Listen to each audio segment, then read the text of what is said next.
Dear students of 9th class, ਅੱਜ ਦੀ ਆਪਣੀ daily dose assignment translation ਦੇ ਉੱਪਰ ਆਧਾਰਿਤ ਹੈ। We have to translate from Punjabi to English. However, we have been given some options to choose. Let us start. ਮੈਂ ਅੰਗਰੇਜ਼ੀ ਬੋਲ ਸਕਦੀ ਹਾਂ। ਸੋ ਬੇਟੇ, ਜਿੱਥੇ ਸਕਦਾ ਹੈ ਸ਼ਬਦ ਆ ਜਾਵੇ, ਮਤਲਬ ਮੈਂ ਕੁਝ ਕਰ ਸਕਦਾ ਹਾਂ, ਤੁਸੀਂ ਕੁਝ ਕਰ ਸਕਦੇ ਹੋ, ਇਹ ਸਾਡੀ ਅਬਿਲਿਟੀ ਨੂੰ ਦੱਸਦਾ ਹੈ, ਮਤਲਬ ਸਾਡੀ ਯੋਗਤਾ ਨੂੰ। ਹੁਣ ਦੇਖੋ, ਜਿਹੜੀਆਂ ਸਾਡੇ ਕੋਲ ਆਪਸ਼ਨਸ ਹਨ, I may speak English, I can speak English, I could talk in English. ਇਹਨਾਂ ਦਾ ਮਤਲਬ ਤਾਂ ਪੰਜਾਬੀ ਤਾਂ ਉਹੀ ਬਣ ਜਾਂਦੀ ਹੈ ਕਿ ਸਕਦਾ ਹਾਂ ਜਾਂ ਸਕਦੀ ਹੈ, ਪਰ ਜਿਹੜੀ ਅਬਿਲਿਟੀ ਸ਼ੋਅ ਕਰੇ ਉੱਥੇ ਕੈਨ ਦਾ ਇਸਤੇਮਾਲ ਹੁੰਦਾ ਹੈ। ਆਈ can speak English, B option ਠੀਕ ਹੈ। ਜੇ ਆਪਾਂ ਡੀ ਦੀ ਗੱਲ ਕਰੀਏ, ਆਈ ਸ਼ੁੱਡ ਸਪੀਕ ਇੰਗਲਿਸ਼, ਸ਼ੁੱਡ ਦੀ ਜੇਕਰ ਆਪਾਂ ਪੰਜਾਬੀ ਕਰੀਏ ਤਾਂ ਉਹਦਾ ਮਤਲਬ ਹੁੰਦਾ ਹੈ ਚਾਹੀਦੀ ਹੈ, ਮੈਨੂੰ ਇੰਗਲਿਸ਼ ਬੋਲਣੀ ਚਾਹੀਦੀ ਹੈ। ਸੋ ਇਹ ਤਾਂ ਬਿਲਕੁਲ ਹੀ ਨਹੀਂ ਇਸ ਕੈਟੇਗਰੀ 'ਚ ਆਉਂਦੀ ਟਰਾਂਸਲੇਸ਼ਨ ਦੇ ਮੁਤਾਬਿਕ। ਸੋ ਨੈਕਸਟ ਸੈਕੰਡ ਸੈਂਟੈਂਸ, ਤੁਹਾਨੂੰ ਹਰ ਰੋਜ਼ ਕਸਰਤ ਕਰਨੀ ਚਾਹੀਦੀ ਹੈ।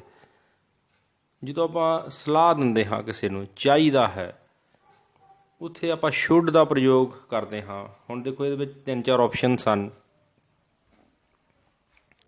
You would exercise daily.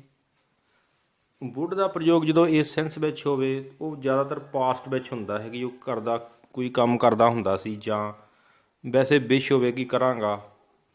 You will exercise daily, ਇਹ ਵੀ ਫਿਊਚਰ ਹੈ। ਔਰ ਜੇ ਆਪਾਂ ਡੀ ਦੀ ਆਪਸ਼ਨ ਕਰ ਲਈਏ, ਯੂ ਕੁਡ ਐਕਸਰਸਾਈਜ਼ ਡੇਲੀ, ਕਰ ਸਕਦੇ ਸੀ। ਸੋ ਆਹ ਵਾਲੀ ਆਪਸ਼ਨ ਠੀਕ ਹੈ, C. You should take exercise daily. Next sentence, ਤੁਹਾਨੂੰ ਆਪਣਾ ਵਾਅਦਾ ਨਿਭਾਉਣਾ ਚਾਹੀਦਾ ਹੈ। ਫਿਰ ਆਪਾਂ ਕਿਸੇ ਨੂੰ ਸੁਝਾਅ ਦੇ ਰਹੇ ਹਾਂ ਜਾਂ ਸਲਾਹ ਦੇ ਰਹੇ ਹਾਂ, ਤਾਂ ਫਿਰ ਸ਼ੁੱਡ ਦਾ ਇਸਤੇਮਾਲ ਹੋਵੇਗਾ। You should keep your promise, D is the right option. ਅਤੇ ਜੇ ਆਪਾਂ ਇਹਨਾਂ ਦੀਆਂ ਬਾਕੀ ਆਪਸ਼ਨਸ ਬਾਰੇ ਗੱਲ ਕਰੀਏ, you can keep your promise, ਤੁਸੀਂ ਵਾਅਦਾ ਨਿਭਾ ਸਕਦੇ ਹੋ। You have kept your promise, B option, ਤੁਸੀਂ ਆਪਣਾ ਵਾਅਦਾ ਨਿਭਾਇਆ ਹੈ। ਇਹ ਪ੍ਰੈਜ਼ੈਂਟ ਪਰਫੈਕਟ ਹੈ, ਆਹ ਵਾਲਾ ਹੈਵ ਦੇ ਨਾਲ third form. You may keep your promise, ਉਹ ਵੈਸੇ ਕਿਸੇ ਕੋ ਆਸ ਕਰ ਰਿਹਾ ਕਿ ਤੁਸੀਂ ਸ਼ਾਇਦ ਆਪਣਾ ਵਾਅਦਾ ਨਿਭਾਓ। ਸੋ ਰਾਈਟ ਆਪਸ਼ਨ ਜਿਹੜੀ ਡੀ ਹੀ ਹੈ। ਤੁਸੀਂ ਜਦੋਂ ਚਾਹੋ ਘਰ ਜਾ ਸਕਦੇ ਹੋ। You can go home whenever you want, ਇਹ ਪਹਿਲੀ ਹੀ ਆਪਸ਼ਨ ਠੀਕ ਹੈ।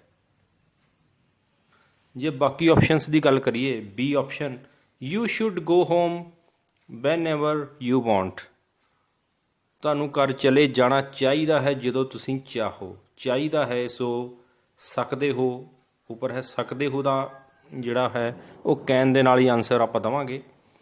You must go home whenever you want, ਤੁਹਾਨੂੰ ਘਰ ਜ਼ਰੂਰ ਜਾਣਾ ਚਾਹੀਦਾ ਹੈ ਜਦੋਂ ਤੁਸੀਂ ਚਾਹੋ।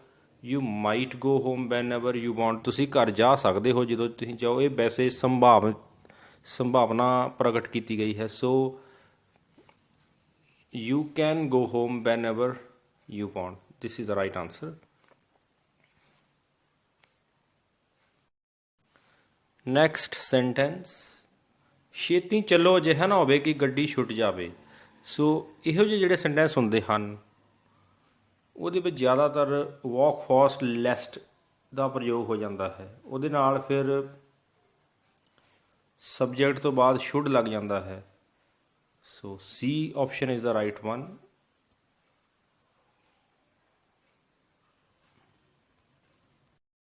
ਜੇ ਆਪਾਂ ਏ ਦੀ ਪੰਜਾਬੀ ਕਰਕੇ ਦੇਖੀਏ, hurry up otherwise the train gets lost, ਜਲਦੀ ਕਰੋ ਨਹੀਂ ਤਾਂ ਟ੍ਰੇਨ ਗਵਾਚ ਜਾਵੇਗੀ। ਰੈਨ ਫਾਸਟ, ਪਹਿਲੀ ਗੱਲ ਤਾਂ ਰੈਨ ਦੇ ਨਾਲ ਫਾਸਟ ਆ ਹੀ ਨਹੀਂ ਸਕਦਾ, ਫਸਟ ਫਾਰਮ ਹੋਣੀ ਚਾਹੀਦੀ ਸੀ। ਅਦਰਵਾਈਜ਼ ਵੀ ਲੋਸਟ ਦਾ ਟ੍ਰੇਨ, ਸੋ ਬਿਲਕੁਲ ਸਟਰਕਚਰ ਹੀ ਗਲਤ ਹੈ। Run fast, so otherwise this grammatical mistake. So right option is ਸੀ।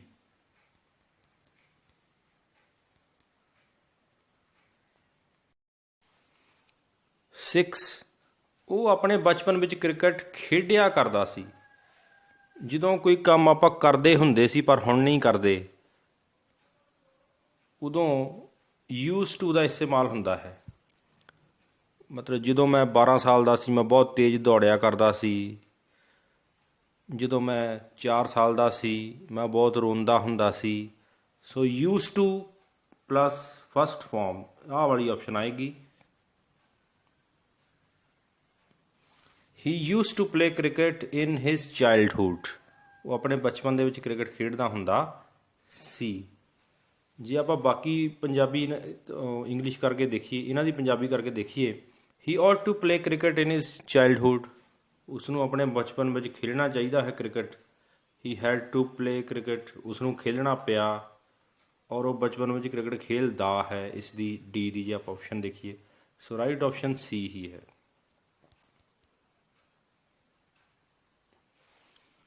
ਮੈਂ ਤੁਹਾਨੂੰ ਕੁਝ ਪੈਸੇ ਉਧਾਰ ਦੇ ਸਕਦਾ ਹਾਂ।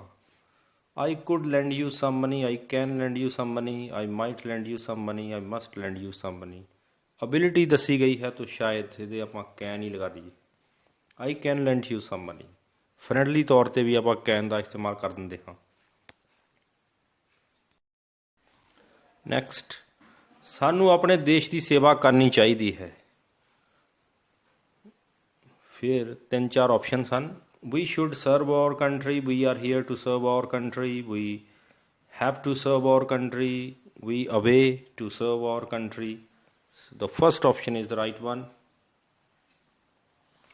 We should serve our country।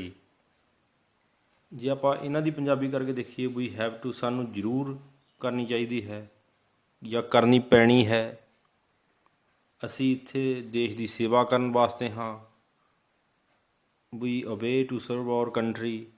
ਸੋ ਇਹ ਸਟਰਕਚਰ ਨਹੀਂ ਠੀਕ।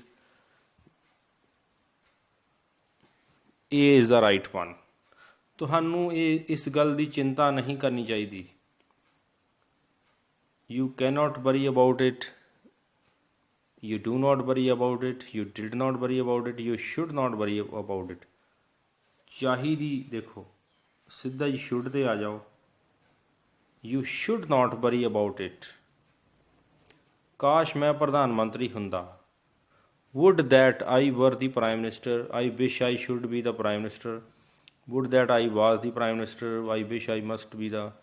ਸੋ ਇਹ ਜਿਹੜੇ ਇਹੋ ਜਿਹੇ ਸੈਂਟੈਂਸ ਹੁੰਦੇ ਹਨ, would that I were, would that ਲਗਾਉਣ ਤੋਂ ਬਾਅਦ I ਦੇ ਨਾਲ were ਲਗਾ ਦੇਣਾ ਹੈ ਵਿਸ਼ ਦੇ ਵਿੱਚ। ਆਹ ਵਾਲੀ ਆਪਸ਼ਨ ਹੀ ਠੀਕ ਹੈ ਇਹ।